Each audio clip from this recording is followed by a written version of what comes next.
Hello, my wonderful people. Good morning to you all. If you people can remember, last I think my last broadcast, either 2 days ago or 3 days ago, I made mention of Otti in his inaugural speech, vowing how he can help the Biafrans and how he will stand with the Biafrans to make sure that whatever the agitation is, that Biafrans must surely get to the end of it. Well, in that regard, this man don't come out again. In fact, he don't use his hand, carry gun, can shoot himself for leg. Waiting concern Biafrans with the civil war, according to Otti. Instead of this man to blame the incident killings of the Biafrans, instead of him to blame the so-called Islamic Republic of Nigeria for killing over 5 million Biafrans through starvation and what do they call it, and hunger, this man now come out now to blame the Biafrans about concerning the 1967 to 1970 genocidal war the Nigerians and their counterpart will be US and UK waged against the Biafrans. My dear people, it is heartbreaking. In fact, I'm telling you as I'm talking to you now, my heart is melting, and I don't really know how to start this message, but whichever way it is, so he came out on Monday, which is yesterday, to give the speech. You know, they said yesterday, what they call it, Armed Forces Remembrance Day. So instead of this man to at least to let the to let the military know that they are not doing right in the southeast, just like one of the headlines that I will read today, that they're not cautioning the military about how they are killing the innocent Fulanis. All the killing that are happening in the southeast by the so-called military. How many of our politicians have come out to condemn it? Otti, I so much love you. I so much love your ideology. I so much love the way you are doing things. But in this one, my dear, you don't. In fact, you don't provoke the angers of the Biafrans. In fact, in the coming days, I don't know what your fate may be, but I just wish, I hope that you trace your step. In fact, you don't slap all the whole Biafrans in the face simply because you want to please your paymasters. Because even according to the intel I'm hearing, after the man made the speech on his inaugural the day they are inaugurating him about as the governor, whatever is being called, this guy no, they called him and they let him know that that speech he made concerning the Biafrans have to withdraw it.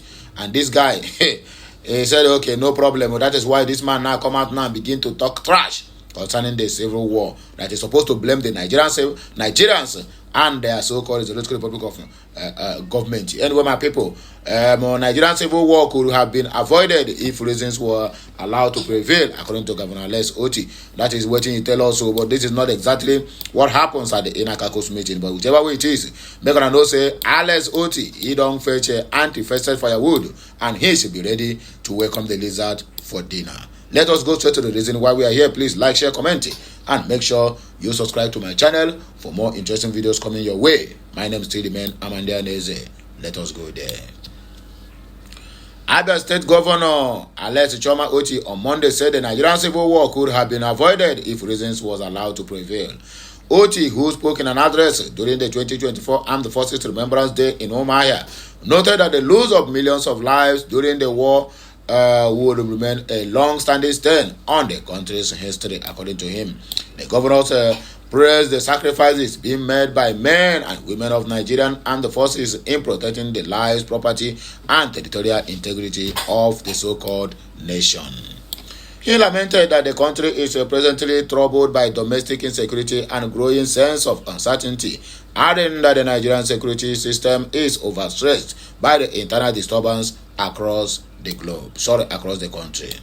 The Abia State Governor, however, commended the officers and men of Nigerian armed forces for bravery fighting terrorism and kidnapping, and for always tackling religious and political extremism, as well as preserving the unity of the nation. The events leading to the civil war and the war itself were very tragic and could have been avoided if reasons had been allowed to prevail at certain critical points.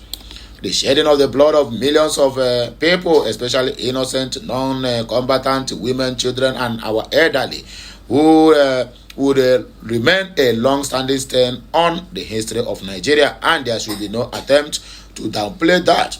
Even then, history also would also record the quick attempts at reconciliation and reintegration initiated by the military itself as an internal redeeming gesture, he said.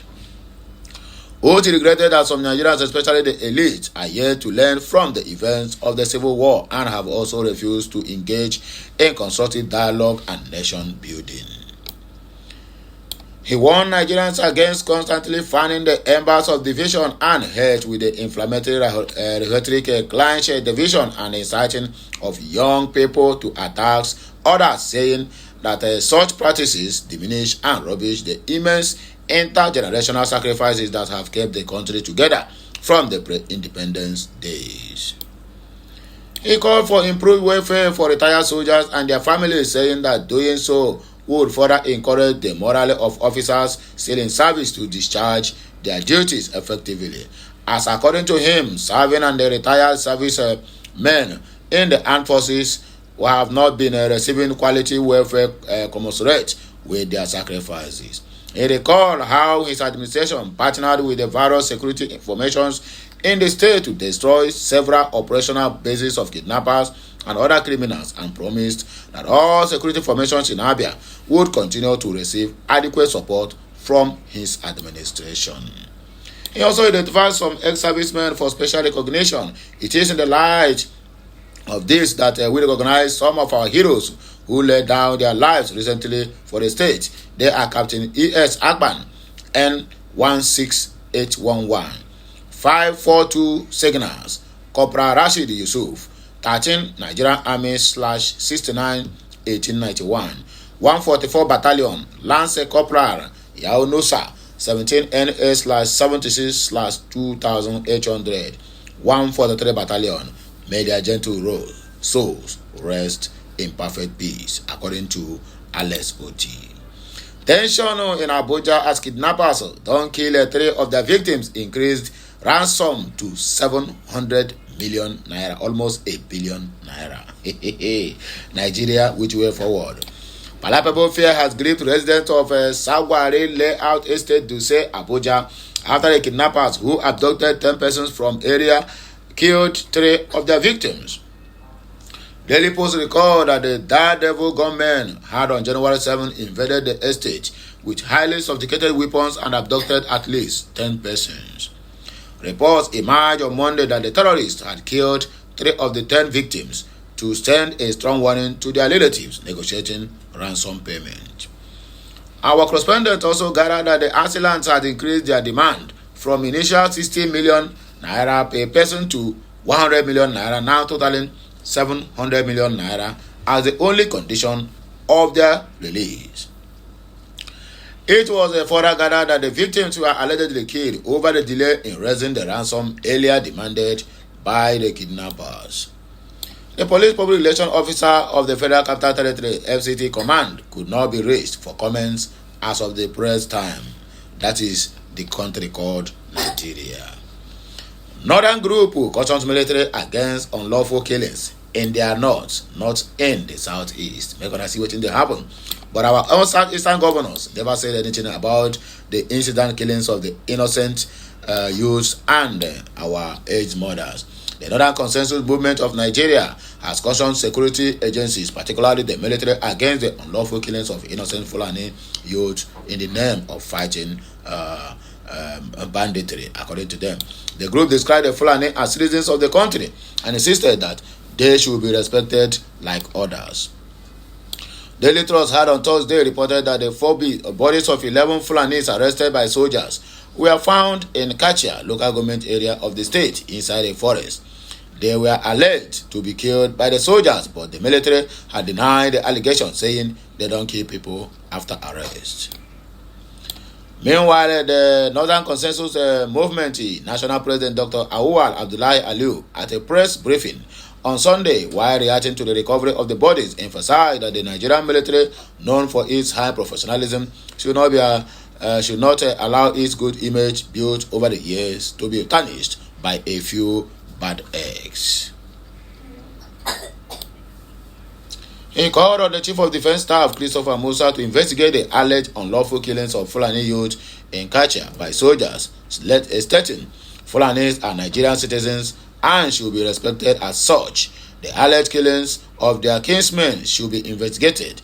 We are not shedding them, but whoever is found committing crimes among them should be dealt with. Nigeria has a highly professional military, but the military should also be aware that something is happening or the bad eggs among them are working towards tarnishing the good image of the so-called military.